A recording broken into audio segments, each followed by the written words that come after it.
Egypt has always been a treasure of mysteries. And for your new information, people, scientists have found something new, and it has been claimed that it will prove the existence of the Egyptian god. Well, it has been a long controversy about the existence of the Greek god, whether they really existed or not. If yes, where they were most probably to exist. These questions have long been in the mind of people, but the controversy soon may be cleared out. Here's what has been found out recently. Ancient Eon, the city that was there when the cosmos was created, may be found in the northwestern part of the suburbs of Cairo, buried under 20 meters of dirt and surrounded by modern construction and the fading sounds of the past.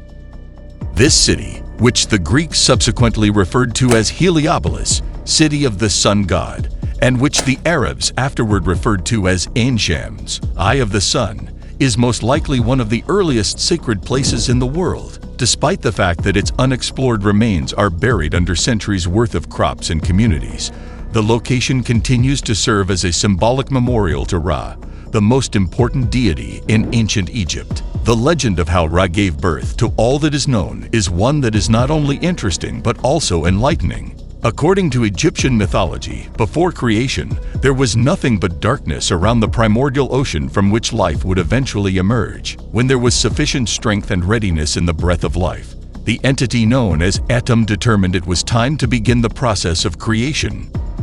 This divine being, who took the shape of Egypt's sun deity Ra, was supported by a landmass that materialized out of the sea and arose from the depths of the ocean. On a primordial hill, Ra gave birth to the first gods, Shu, dryness and air, and his spouse Tefnut, humidity. Shu and Tefnut were responsible for the birth of additional gods that would complete the cosmos, including Geb, the deity of the earth, and Nut, the goddess of the sky. In turn, these two gave birth to the principles of life, namely Osiris, the perfect being, who ultimately would reign over the rest of the universe, which Ra was busy building at the time by naming the elements. In other words, Osiris was the first of the principles of life. And by the way, humanity was born from the salty water that he shed from his eyes. Osiris was a kind and knowledgeable monarch who was responsible for the development of agriculture and civilization in human society. They were the ideal pair thanks to his sister and wife, Isis, who provided assistance to her husband in the areas of imagination and magic. Their brother Seth was the antithesis of their other brother in that he was powerful but disobedient. In point of fact, Seth was so envious of Osiris that he decided to take his life so that he might succeed to Osiris' throne and govern Egypt according to his own preferences.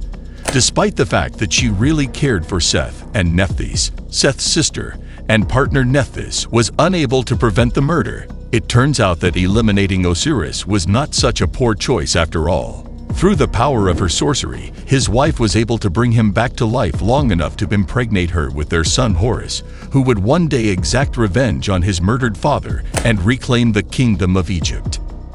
After that, Osiris went to the otherworld to reign over the dead, which made the resurrection of the dead and the continuation of the circle of life possible. However, this is not the end of the myths. During the time when Ra, who was becoming older at the time, was refining his creations, mankind rose up against him. The deity made the decision to eradicate everything and turned once again to his eye, which gave tears for assistance. In order to complete her mission, the eye changed herself into a ferocious lioness and started feasting on the flesh of humans while taking great pleasure in the carnage. When Ra observed the destruction, he felt terrible for the cherished offspring, and his emotions burst out of his eye in the form of tears. He put an end to the slaughter, but he refused to continue living among humans after that.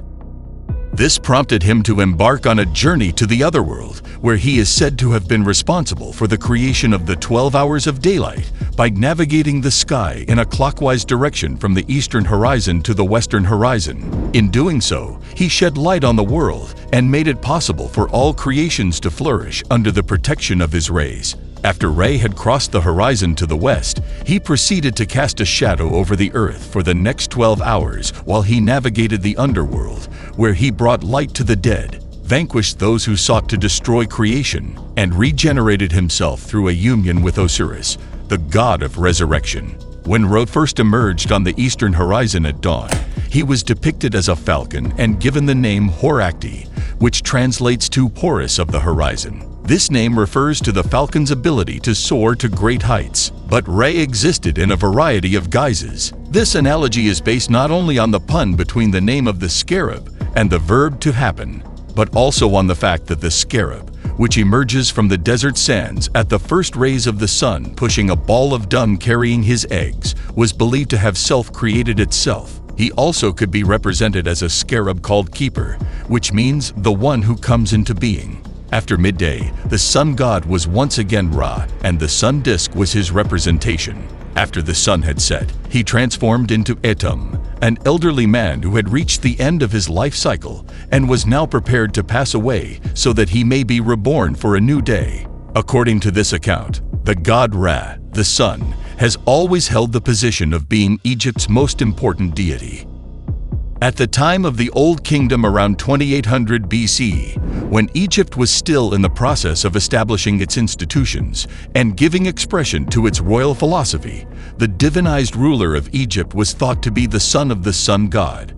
At the time of the king's coronation, the name of the king as son of Ra was engraved on a cartouche that was placed next to the cartouche that named the monarch as king of Upper and Lower Egypt. Kings built temples for him and bestowed lands and clergy onto these temples so that they might fulfill the needs of his religion. Additionally, they constructed sun god chapels for their own memorial temples and spread them out around the nation. By the time of the New Kingdom, about 1500 to 1000 BCE, the worship of Amun, the political deity of the empire, attempted to eclipse the significance of Ra. However, the kings of the 18th dynasty responded in a decisive manner. The adornments that were placed on the king's graves in the Valley of the Monarchs, which is located in western Thebes, provide evidence of the preeminence of the sun deity, with whom it was believed that kings merged after death in order to share an endless life. During the short monotheistic phase of Akhenaten, the king rejected the existence of any gods other than the deity of the sun himself. He also created poems to the sun god that were so magnificent that they were subsequently mirrored in the psalms that King David recorded in the Bible. Even after the reign of Akhenaten, the majority of Egypt's major deities were combined with Ra to form new deities like Amun-Ra, Khnum-Ra, Sopek-Ra, and so on. Even after many centuries had passed and Egypt had been conquered by the Romans, the religion of Ra did not die out immediately.